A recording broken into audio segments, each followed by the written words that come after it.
Proposisi salah dalam mengartikan penjelasan seni dengan sesungguhnya.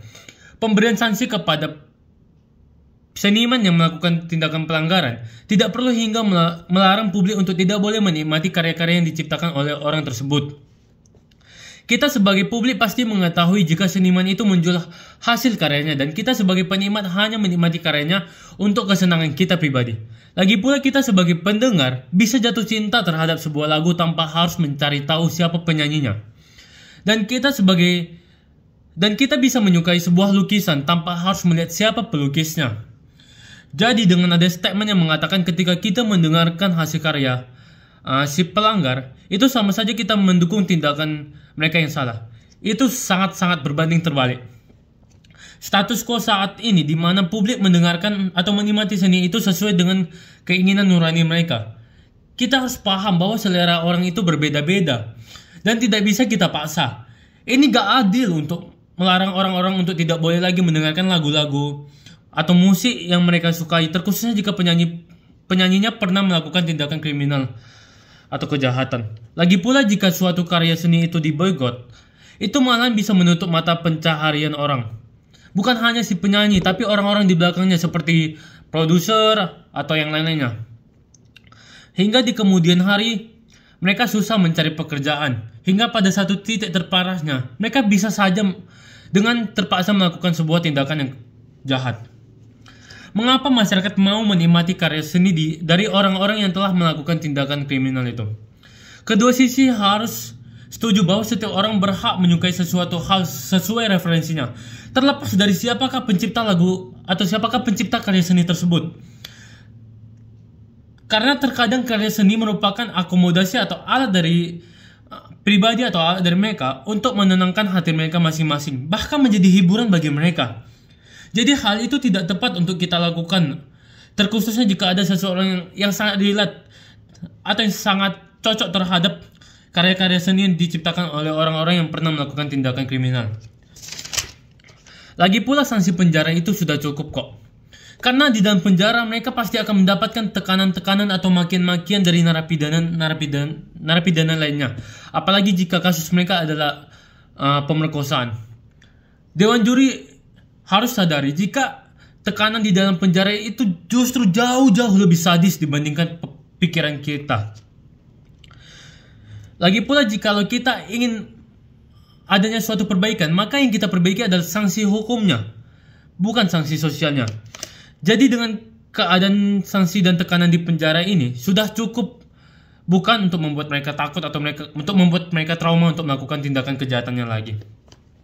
Mari masuk ke dalam sanggahan. Tim proposisi mengatakan bahwa penikmatan karya musik ini sangat buruk dan jika kita menikmati sama saja kita mendukung tindakan kejahatan tersebut. Dua respon terhadap kasus ini. Yang pertama, tidak. Hal itu tidak berarti kita mendukung tindakan mereka. Di sisi kami, penikmatan karya ini karena pada dasarnya karena kita menyukai sebuah karya seni tersebut, bukan untuk mendukung orang tersebut melakukan tindakan kejahatan lagi. Even if pada akhirnya ketika banyak orang yang memberikan reaksi-reaksi atau kecaman-kecaman terhadap tindakan yang dilakukan oleh aktor tersebut, Dewan tidak berhak untuk melarang publik untuk tidak lagi mendengarkan hasil seninya. Karena terlepas dari tindakan orang tersebut yang melakukan kejahatan, yang kita kritik adalah tindakannya, bukan karya seninya. Lagi pula ketika mereka telah keluar dari penjara, mereka kan telah pasti mempunyai niatan untuk berubah menjadi lebih baik lagi. Tujuan kami di sini adalah kami ingin setiap karya seni itu bebas dinikmati terlepas siapa penciptanya.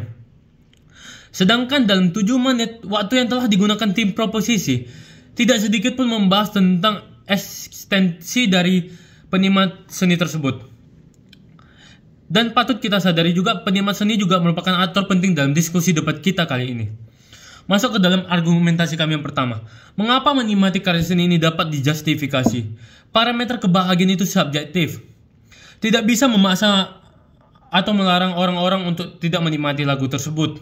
Sebab setiap penikmat seni mempunyai alasan-alasan tertentu untuk mendengarkan atau menikmati seni tersebut. Bisa jadi untuk ketenangan maupun hiburan. Dalam sisi kami, ketika sebuah seni itu diboikot, dilarang, itu justru menimbulkan kecaman, kritikan yang lebih besar terhadap sisi pemerintah sendiri. Karena publik menganggap pemerintah kurang dewasa dalam memaknai makna seni sebenarnya. Dan lagi, seniman tersebut juga pasti akan kehilangan sebagian dari penggemarnya. Itu cukup memberikan teguran-teguran kepada seniman tersebut.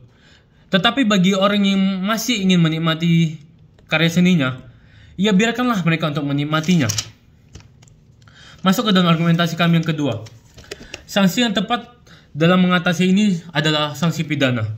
Sisi kami memandang bahwa saja pemberian hukuman pidana itu sudah cukup dan tepat diberikan kepada orang tersebut. Contohnya seorang artis yang bernama Ardhito Pranomo. Ketika ia terbukti menggunakan obat-obatan terlarang dan dia dipenjara, hal itu sudah membuat dia trauma karena ketika dia di dalam penjara, ia tidak bisa menyalurkan kreativitasnya dan sehingga itu membuatnya menjadi tertekan dan trauma untuk melakukan tindakan kejahatan tersebut lagi. Meskipun misalnya juga ketika dia keluar dari penjara ia masih terkenal, berarti karya ciptanya yang karya ciptanya yang dinilai dari publik, bukan tindakannya.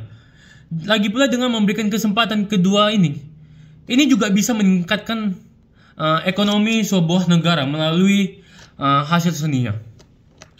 Lalu tim proposisi juga mengatakan, jika seniman yang melakukan pemerkosaan itu, lalu hasil karya seninya masih saja dipajang, itu membuat si korban merasa tidak puas.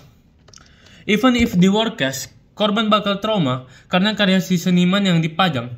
Pahamilah bahwa korban itu akan mendapatkan terapi psikolog. Dan kita juga harus mengetahui bahwa hukum tidak bisa membuat satu pihak pun merasa puas. Akhir kata, saya ucapkan terima kasih. Saya bangga menjadi tim oposisi.